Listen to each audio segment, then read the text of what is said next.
அடுத்த வாரத்துக்கான ப்ரெடிக்ஷன் பார்த்துடலாம். காவேரி விஜய் சேர்ந்துருக்கிற எபிசோட்ஸே பயங்கரமாக இருக்குது. ஸோ இவங்க வந்து டெம்பரவரியாக இல்லாமல் பெர்மனெண்ட்டாக 2 பேருமே சேர்ந்துருக்கணும். விஜயோட வீட்டுக்கு காவேரி சீக்கிரமாக போய் சந்தோஷமாக லைஃப் ஸ்டார்ட் பண்ணணும்னு நினைக்கிறவங்க கண்டிப்பாக நம்ம வீடியோக்கு ஒரு லைக் பண்ணிக்கோங்க.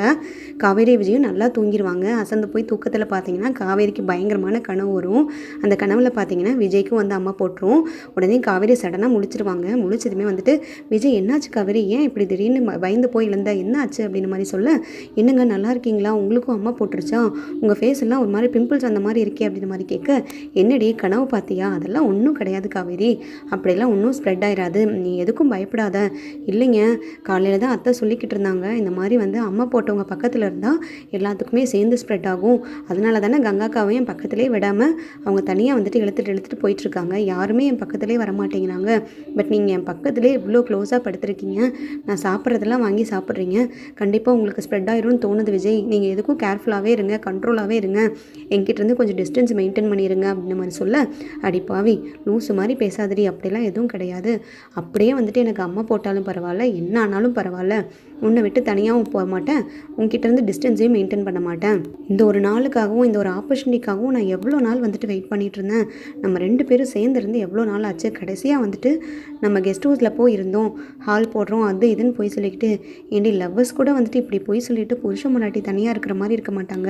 பட் நம்ம பண்ணுறது கொஞ்சம் கொடுமையாக இருக்குது காவேரி, உன் கூட நான் சேர்ந்துருக்கிறதுக்காக என்னென்னலாம் பண்ண வேண்டியது இருக்குது அப்படின்ற மாதிரி சொல்ல, உடனே காவேரிக்கு சிரிப்பு வந்துடும். இல்லைங்க அப்படியெல்லாம் கிடையாது, இந்த ப்ராப்ளம்லாம் நடக்கிறதுனால தானே, இல்லாட்டி என்ன நம்ம என்ன சின்ன குழந்தைங்களா, நம்ம 2 பேர்த்தையும் பிரித்து வச்சு இவங்கெல்லாம் வந்துட்டு வேடிக்கை பார்க்குறக்கு, இதெல்லாம் எப்போ சரியாகுமோ தெரியல அப்படின்ற மாதிரி காவேரி சொல்ல, அதெல்லாம் ஒன்றும் இல்லடி, நீ இதை பற்றி யோசிக்காத, நீ எதுக்கும் ஸ்ட்ரெஸ் ஆகாத, எல்லாம் நல்லபடியாக கூடிய சீக்கிரம் சரியாயிடும் அப்படின்ற மாதிரி விஜய் சொல்லுவார். உடனே காவேரி நீங்கள் எதுக்கும் கேர்ஃபுல்லாக இருங்க, நீங்கள் நான் சாப்பிட்ட எச்சிலெல்லாம் வாங்கி சாப்பிட வேண்டாம், சப்போஸ் உங்களுக்கு ஸ்ப்ரெட் ஆகிட போகுது அப்படின்ற மாதிரி சொல்ல, அடிப்பாவி எனக்கு ஏற்கனவே சின்ன வயசுலேயே வந்துருச்சு காவேரி, ஸோ இம்யூனிட்டி வந்துட்டு நல்லா இருந்துச்சுன்னா கண்டிப்பாக அது திரும்பி வராது,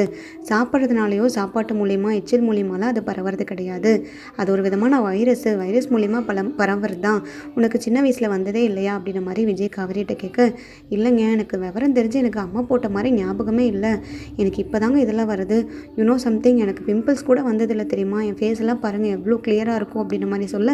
உடனே விஜய்க்கு சிரிப்பு வந்துடும். இப்போ நீ உன் அழகு குறிப்பு, உனக்கு பிம்பிள்ஸ் வந்துச்சா வரலையான்லாம் யார் கேட்டா, ஏன்டி இப்படி நடுராத்திரியில் எழுப்பி ஏன்டி வந்துட்டு இப்படிலாம் பேசிக்கிட்டு இருக்கேன், எனக்கு தூக்கம் வருது காவேரி தூங்க அப்படின்ற மாதிரி காவேரியை சமாதானப்படுத்தி தூங்க வச்சிருவார்.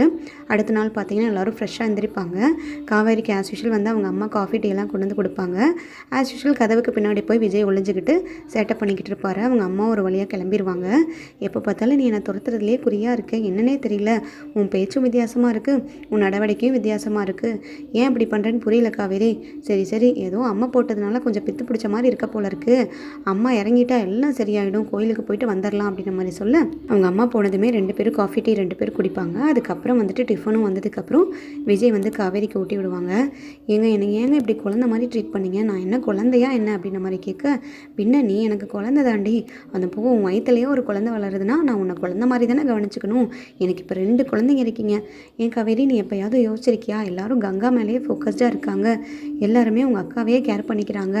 உன்னை யாருமே கேர் பண்ணுறதுக்கு இல்லாத மாதிரி எப்போயாவது ஃபீல் பண்ணியிருக்கியா அப்படின்ற மாதிரி கேட்க, ஆமாங்க அப்படி ஃபீல் பண்ணாமல் இருப்பேனா, ப்ரெக்னென்சி கன்ஃபார்ம் ஆனதுக்கப்புறம் ஒவ்வொரு மூமெண்ட்லேயும் ஒவ்வொரு சுச்சுவேஷன்லேயும் கங்காக்காவை எல்லோரும் கவனிக்கும் போது நான் எவ்வளோ ஏங்கியிருக்கேன் தெரியுமா, எல்லாரும் கங்காக்காவுக்கு ஸ்வீட் வாங்கிட்டு வந்து கொடுக்கும்போது, மாம்பழம் வாங்கிட்டு வந்து கொடுக்கும்போது அதை ஏதோ திருட்டுத்தனமாக நான் சாப்பிட்ற மாதிரி சாப்பிடுவேன், எனக்கும் வந்துட்டு ஆர்டிஃபிஷியலாக அந்த ஆசையெல்லாம் வந்துருச்சு, அதை நானே ஆர்டிஃபிஷியலாக வர வைக்கிற மாதிரி வர வச்சு நானே என்னை தனியாக கேர் பண்ணிவிட்டு எனக்கான மீ டைம் கொடுத்துக்குவேன் தெரியுமா, அப்படிலாம் யோசிக்கும் போது லைட்டாக வந்துட்டு அப்படியே விஜய்க்கு கண் கலங்கிரும். சாரி காவேரி, உன்னை இந்த மாதிரி சுச்சுவேஷனுக்கெல்லாம் தள்ளினது நான் தானே, நானும் நீ ஒட்டுக்காக சேர்ந்துருந்தேன்னா எல்லோரும் உன்னை கவனிச்சிருப்பாங்க, அதே மாதிரி நானும் உன்னை கேர் பண்ணியிருந்திருப்பேன், இப்போ எல்லா ப்ராப்ளமும் என்னால் தானே வந்துச்சு, நீ இவ்வளோ வந்துட்டு ஆடாக ஃபீல் பண்ணியிருக்கேன்னா அதுக்கு ரீசன் நான் தானே, சாரி காவேரி, கண்டிப்பாக வந்துட்டு கூடிய சீக்கிரம் நான் எல்லா ப்ராப்ளமையும் சால்வ் பண்ணிடுறேன், நல்லபடியாக நானும் சேர்ந்துருப்போம், நம்ம வீட்டுக்கே போயிடலாம் அப்படின்ற மாதிரி சொல்லிட்டு இருப்பாரு. உடனே காவேரி எனக்கு ரொம்ப டயர்டாக இருக்குங்க, நான் கொஞ்சம் நேரம் ரெஸ்ட் எடுக்கிறேன், ஏதோ வந்துட்டு ரொம்ப மயக்க வர மாதிரியே இருந்துகிட்ருக்கு, நெக்ஸ்ட் மந்த் ரிப்போர்ட்டுக்கு வேறு நம்ம போகணும் ஸ்கேன் பண்ணுறதுக்கு, என்ன சொல்லுவாங்களோ தெரியல, அந்த டென்ஷனில் வேறு இருக்கேன், என் அம்மா வேறு போட்டிருக்கு, அம்மா போட்டதுனால குழந்தைக்கு எந்த பிரச்சனையும் இருக்காதுல்லன்னு கேட்க, ஐயோ நான் எவ்வளவோ வாட்டி டாக்டர்கிட்ட கேட்டு கன்ஃபார்ம் பண்ணிட்டேன் காவேரி, அம்மா போட்டதுக்கும் குழந்தைக்கும் எந்த சம்மந்தமே கிடையாது. ஃபீவர் வந்தால் வேணால் யோசிக்கலாம், பட் உனக்கு ஃபீவரும் வர கிடையாது, நீ கம்ப்ளீட்டாக ஆல்ரைட்டாக இருக்க. ஸோ அதை பற்றிலாம் யோசிக்காமல் நீ ரெஸ்ட் எடுமா அப்படின்ற மாதிரி சொல்லி விஜய் வந்து காவேரி தூங்க வச்சுருவாங்க. அந்த டைமில் பார்த்தீங்கன்னா கரெக்டாக பசுபதி வந்து விஜய்க்கு கால் பண்ணுவார். என்ன விஜய், நீ எங்கே உன் பொண்டாட்டி கூட சந்தோஷமாக இருக்க போல இருக்குது அப்படின்ற மாதிரி கேட்க, ஃப்ராடு, உனக்கு இதெல்லாம் எப்படிடா தெரியும், உன்னை தான் நான் தேடிக்கிட்டு இருக்கேன், நீ மட்டும் என் கையில் கிடச்ச அவ்வளோதான், உன் குடும்பத்தையே ஒரு வழி பண்ணாமல் விட மாட்டேன், நீ எல்லா தப்பையும் நீ பண்ணிவிட்டு என்னையும் என் குடும்பத்தையும் கஷ்டப்படுத்துறியா, குமரன் என்னடா பாவம் பண்ணார், அவர் எதுக்கு நீ கை வச்ச, அவர் கடை எதுக்கு உடைச்ச, அது போக உனக்கும் எனக்கும் தான் பிரச்சனை, குமரனையோ இல்லை என் குடும்பத்தையும் இழுக்கிறதுக்கு உனக்கு எந்த தைரியமும் கிடையாது, தைரியம் இருந்தால் நீ நேரில் வாடா அப்படின்ற மாதிரி விஜய் சொல்ல, சரி சவுண்டை குறை, நான் முக்கியமாக ஒரு விஷயம் சொல்ல வந்திருக்கேன், அது என்னங்கிறத மட்டும் கேளு, நீ ரொம்ப மிதப்பில் இருக்காத, வெண்ணிலாவோட மாமாவை தேடி கண்டுபிடிச்சிடலாம், வெண்ணிலாவோட மாமாவை சகலைங்கள்லாம் சேர்ந்து தேடிக்கிட்டு இருக்கீங்கன்னு எனக்கு நல்லாவே தெரியும், அந்த நியூஸ் வந்ததுக்கப்புறம் தான் நான் ஒரு முடிவு பண்ணியிருக்கேன், வெண்ணிலாவோட மாமாவை போட்டு தள்ள போகிறேன், போட்டு தள்ளிட்டு எல்லா பிரச்சனையும் வந்துட்டு க்ளோஸ் பண்ண போகிறேன். வெண்ணிலாவும் வந்துட்டு இப்போ தான் கால் பண்ணாங்க, டாக்டர்கிட்ட வந்து இன்ஃபர்மேஷன் வந்துச்சு, வெண்ணிலா வந்து ஏதோ ரொம்ப கிரிட்டிக்கலாக போயிட்டாலாமா, இன்னும் 2 நாள் 3 நாள் வந்து தாங்கிறதே கஷ்டம், அதனால் வந்து வெண்ணிலாவோட மாமாவையும் அவங்க சொந்தக்காரங்களே கூட்டிகிட்டு உடனே வாங்க அப்படின்ற மாதிரி டாக்டர் இன்ஃபார்ம் பண்ணாங்கன்னு சொல்ல ஒரு மாதிரி விஜய்க்கு தூக்கி வாரி போட்டுரும். ஆனால் நீ பண்ணுறது அநியாயம் பசுபதி, ஒன்றுமே தெரியாத அப்பாவி பொண்ணையும் இப்படி வெண்ணிலாவோட மாமாவையும் சித்திரவதை பண்ணுறதும், இப்படி அவங்கள கொல்ல நினைக்கிறதும், நீ மனுஷனே கிடையாது, உன்னை நான் வேறு என்னமோ நினச்சேன், நீ சாதாரண ஆளே கிடையாது, இவ்வளோ காட்டு மிராண்டித்தனமாக நீ நடந்துக்குவேன், இவ்வளோ வஸ்ட்டாக வந்துட்டு நடந்துக்குவேன்னு தெரிஞ்சால் உன்னெல்லாம் நான் எப்போவோ முடிச்சிருந்திருப்பேன், அது தெரியாமல் உன்னை இவ்வளோ நாளைக்கு வளர விட்டதே தப்பு அப்படின்ற மாதிரி சொல்லிட்டு, சரி நான் அடுத்த என்னோடய பிளான் என்னங்கிறத கேளுங்க விஜய், நான் வந்து வெண்ணிலாவோட மாமாவை முடிச்சிட்டேன்னா எந்த பிரச்சனையும் இருக்காது, இனிமேல் இந்த கேஸில் வந்து எவிடன்ஸோ சரி ப்ரூஃப் கொடுக்கவோ சரி யாரும் இருக்க மாட்டாங்க, சாட்சியுமே இருக்காது, எல்லா தடயத்தையும் வந்து கம்ப்ளீட்டாக அழிக்க போகிறேன், அந்த போக வெண்ணிலா இன்னும் 2-3 நாளில் போயிட்டார்னா கண்டிப்பாக நீ ஆப்வியஸ்லி ஜெயிலுக்கு போயிடுவேன், அதுக்கு முன்னாடி இன்னொரு வேலை நான் பண்ண போகிறேன் கேட்டுக்கோ, காவேரி மேலே கம்ப்ளைண்ட் கொடுக்க போகிறேன், இது வரைக்கும் போலீஸ் உன்னை மட்டும்தானே தேடிக்கிட்டு இருக்கு, காவேரியை டீலில் விட்டுட்டாங்கல்ல, இப்போ எல்லோரும் சேர்ந்து கூட்டமாக சேர்ந்து கும்மி அடிச்சிட்டு இருக்கீங்களா, காவேரியை முதல்ல அடிச்சேன்னா நீ ஆட்டோமேட்டிக்காக அடங்கிடுவேன், காவேரி மேலே கம்ப்ளைண்ட் கொடுக்க போகிறேன், காவேரியும் தான் நீயும் 2 பேரும் சேர்ந்து தான் வந்து வெண்ணிலாவை கொலை பண்ணியிருக்கீங்க, இப்போ வெண்ணிலாவோட மாமாவும் அப்ஸ்கண்ட் ஆயிருக்காரு, காணும், அவரையும் காணும், ஸோ நீங்கள் தான் வெண்ணிலாவோட மாமாவே கடத்திருக்கீங்கன்னு சொல்லி போலீஸில் கம்ப்ளைண்ட் ரைஸ் பண்ண போகிறேன், கம்ப்ளைண்ட் கொடுத்ததுக்கப்புறம் ஆட்டோமேட்டிக்காக உன் பொண்டாட்டி உன்னையே வந்து அள்ளிட்டு போயிடுவாங்க, இதெல்லாம் தான் என்னோடய பிளான், இதுக்கு மேலே நீ வரவே முடியாது வெளியில்,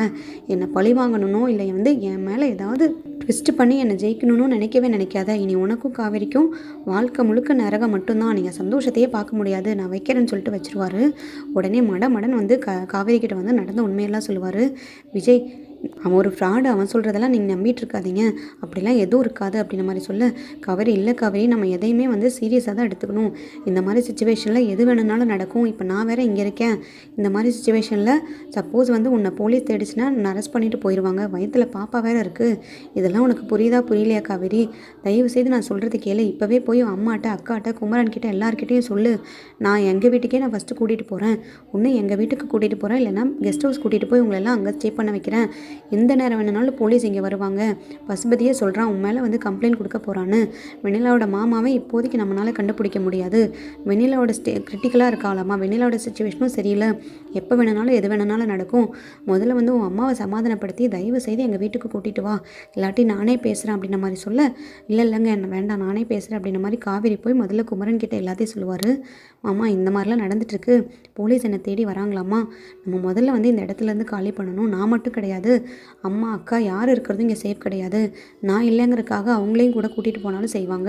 அதனால் நம்ம எல்லோரும் சேஃபான இடத்துக்கு ஃபஸ்ட்டு போயிடலாம், விஜய் தான் சொன்னார் விஜய் வீட்டுக்கே கூட்டிகிட்டு போகிறேன், இல்லைனா கெஸ்ட் ஹவுஸ் போயிடலான்னு, ரெண்டில் ஏதாவது ஒன்று டிசைட் பண்ணலாமாம்மா, தயவுசெய்து நீங்கள் தான் அம்மாவுக்கு சொல்லி புரிய வைக்கணும், இந்த பிரச்சனையில் விஜய் உள்ளே கொண்டு வந்ததே நம்ம தானே, அதனால் அம்மாவை தயவுசெய்து விஜய் மேலே கோவப்பட வேணான்னு சொல்லுங்கள், எப்படியாவது அம்மாவை ஒத்துக்க வச்சுருங்க, நம்ம இப்போவே இமீடியட்டாக கிளம்பணும் அப்படின்ற மாதிரி சொல்ல,